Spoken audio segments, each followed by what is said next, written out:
Di sisi lain, saudara-saudara Yusuf mulai berpikir bagaimana jika para khilafah itu menemukan Yusuf di sumur itu. Yahuda pun berniat akan menjual Yusuf ke khilafah itu sebagai budak, agar Yusuf dibawa pergi jauh oleh mereka dan tidak bisa lagi bertemu dengan Nabi Yakub.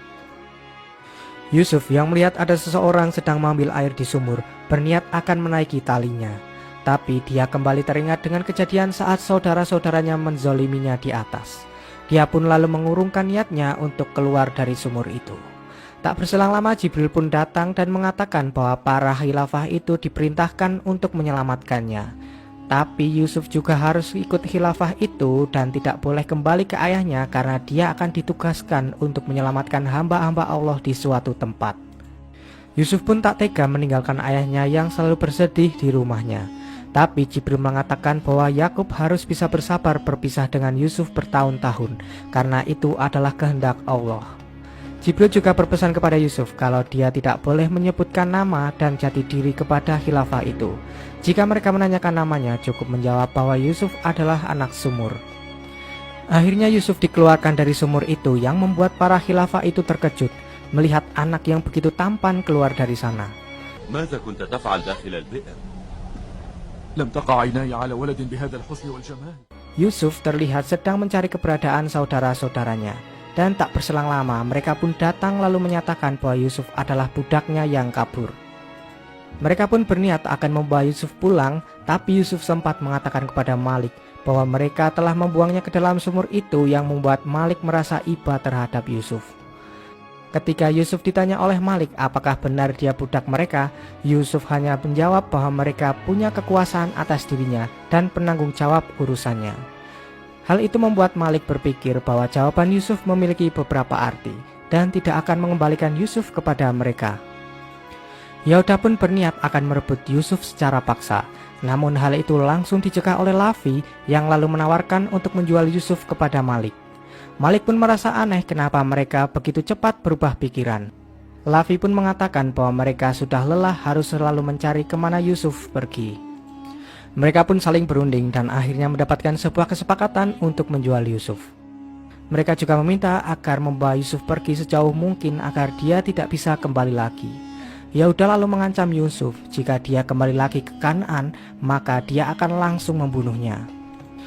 Mereka juga menandatangani sebuah bukti transaksi penjualan budak agar nantinya Yusuf bisa dijual kembali oleh Malik. Sebelum pergi, Lavi mengatakan kepada Yusuf bahwa para khilafah ini lebih baik dari mereka dan menyuruh Yusuf untuk pergi bersama khilafah itu. Yusuf mengatakan bahwa ini semua memang sudah kehendak Allah jika dia harus ikut bersama para khilafah ini. إنها إرادة الله تعالى أن أذهب مع هذه القافلة. Dia malah lebih khawatir jika Lavi dan saudara-saudara lainnya tidak diampuni oleh Allah. Yusuf juga meminta Lavi untuk menjaga adiknya Benyamin di rumah. Setelah itu Yusuf pun pergi meninggalkan saudara-saudaranya bersama para khilafah menuju negeri Mesir. Setelah kepergian Yusuf, salah satu saudaranya menyadari bahwa beberapa kambing telah dimangsa oleh kawanan serigala. Mereka pun saling menyalahkan karena kejadian ini. Dan Lavi mengungkapkan bahwa mulai sekarang kita harus siap ditimpa banyak bencana karena telah menyakiti adik kita.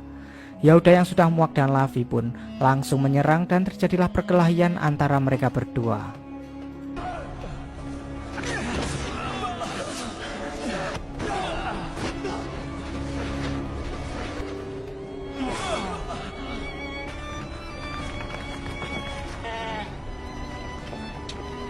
Sementara itu di rombongan khilafah, salah seorang di sana menyadari bahwa Yusuf telah hilang dan tidak ada di antara para rombongan yang lain. Ternyata Yusuf sedang berada di makam ibunya Rahil yang kebetulan mereka lewati. Orang yang disuruh untuk menjaga Yusuf pun menemukannya di sana dan langsung memukul Yusuf karena sudah membuat dia cemas.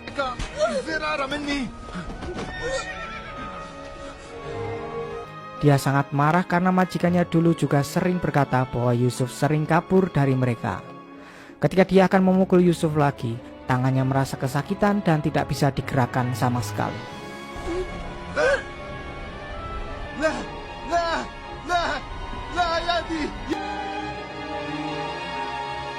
Hal itu membuat Malik bertanya-tanya apa yang sebenarnya telah terjadi. Setelah dia mengetahui bahwa pria itu sakit setelah memukul Yusuf, Malik kembali menanyakan tentang siapa Yusuf sebenarnya. Karena Yusuf mengatakan kalau dia sedang berdoa di makam ibunya.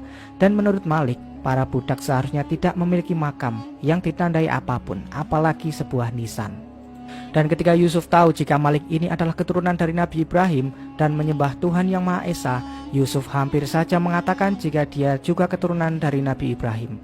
Tapi dia kembali teringat pesan dari malaikat Jibril untuk mengatakan bahwa dia adalah anak sumur. Malik juga meminta agar Yusuf memaafkan orang yang telah memukulnya tadi. Yusuf mengatakan bahwa dia dididik untuk tidak membenci orang dan akan memaafkan orang tadi.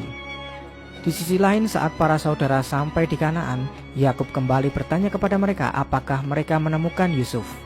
Dan ketika Yakub menyadari bahwa Yahuda dan Lavi terluka, dia mengatakan bahwa belum apa-apa, serigala yang melukai Yusuf kemarin sudah saling melukai.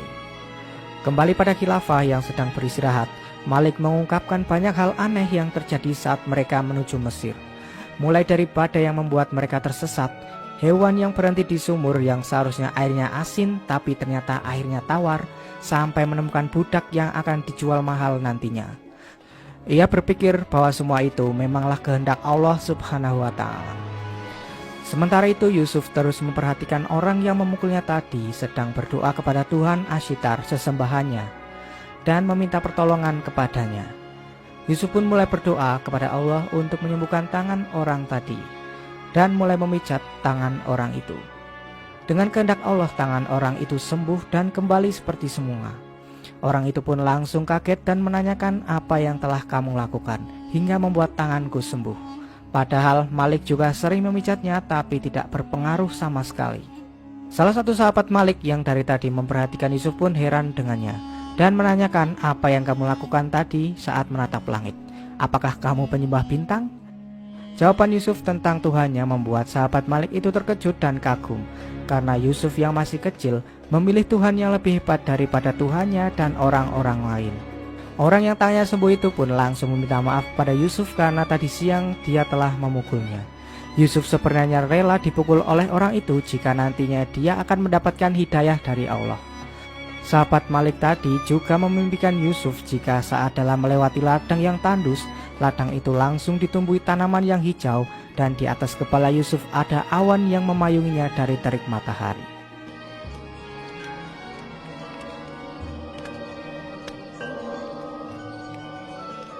Hal itu membuat dia mulai bertanya-tanya siapakah sebenarnya Yusuf ini.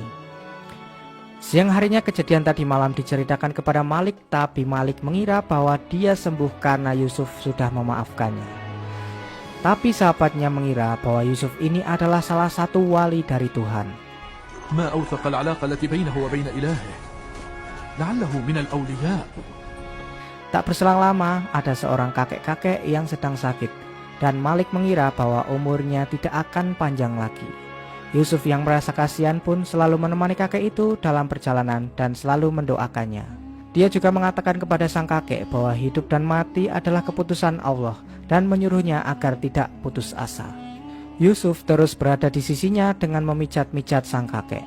Dan dengan kehendak Allah, kakek itu akhirnya bisa bangun dan bisa berjalan seperti layaknya saat dia sedang sehat. فليح لقد تعافى الرجل العجوز. هل شفيت حقا؟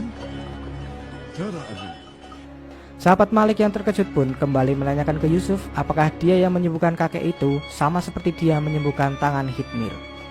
Tapi Yusuf berkata bahwa yang menyembuhkan sang kakek adalah Allah.